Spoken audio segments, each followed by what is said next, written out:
আজকে ইফতারিতে হালিম রান্না করব। এই জন্য 2 প্যাকেট হালিম আনালাম আর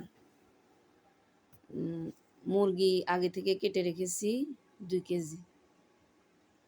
তো এখন ডালটাকে ফুটানো গরম পানি দিয়ে ভিজিয়ে রাখবো। ডালটা 1 ঘন্টা ভিজিয়ে রাখবো। এখন এগুলা মশলা, এই যে আইটেমগুলা, চিকেন এখানে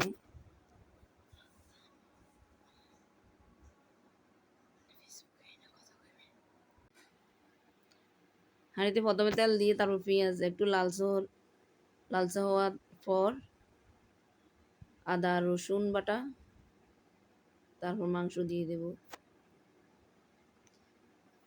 আদা দিয়েছি, রসুন বাটা দিয়েছি, আর আপনার এলাচ আর কিছু গোলমরিচ, এগুলা আলাদা মশলা ঘর থেকে দিলাম। এগুলা দিতে হয়, না হলে মানে ওই মজাটা হয় না। মজা হওয়ার জন্য এগুলো দিতে হয়। এবার মাংসটা দিয়ে দেব।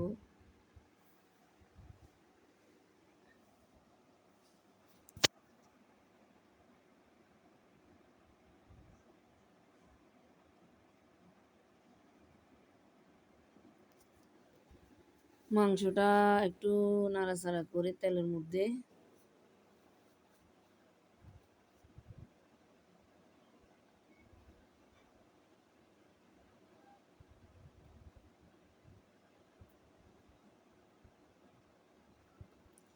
মরিচ 3 চামচ মরিচ দিলাম। আপনারা আপনাদের জাল খাওয়া নিয়ে দিবেন। এখানে হলুদ দিলাম 1 চামচ।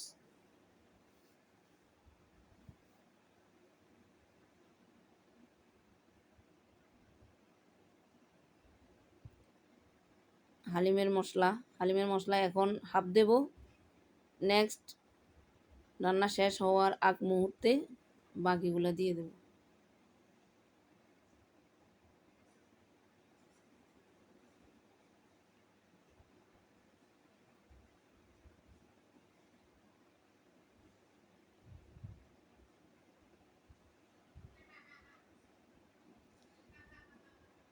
আমি এখানে ফুল হালিম রান্নার ভিডিওটা দিয়ে দিয়েছি, আপনারা দেখবেন।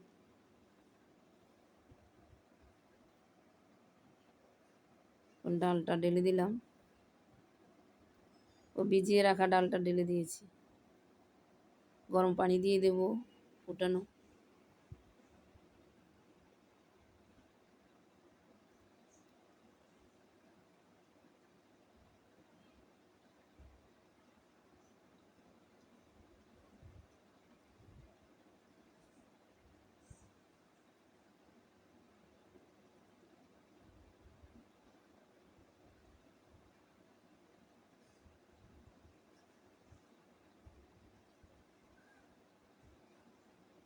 এখন এই পর্যায়ে এসে আগুন একদম লো মোশনে দিবেন।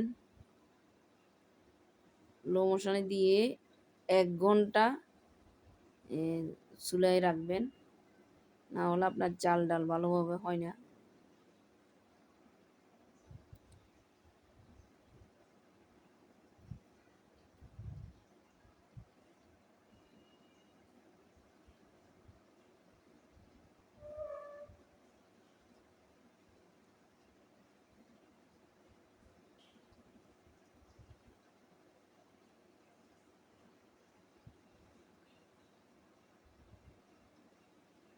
বাকি মশলাগুলো দিয়ে দিয়েছি,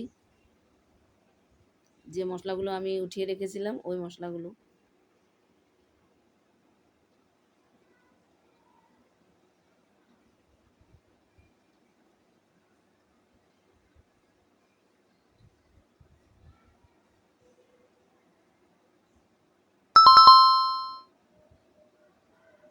ধনিয়া পাতা কুচি আবার একটু মিক্স করে নেব।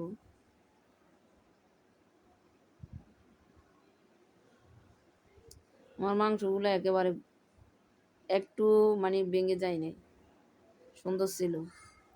এখন বাগার দেব। অনেকে শুধু রসুন গোটা দিয়ে বাগার দেয়, আমি ওভাবে দিই না। আমি পেঁয়াজ কুচি আর মরিচ কুচি দিয়ে তারপরে একবারেই বাগার দিই।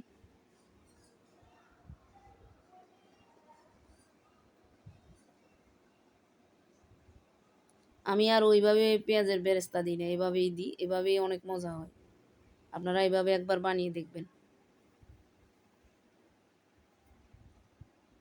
হয়ে গেল মজাদার হালিম রান্না। রেস্টুরেন্টকে হার মানাবে এই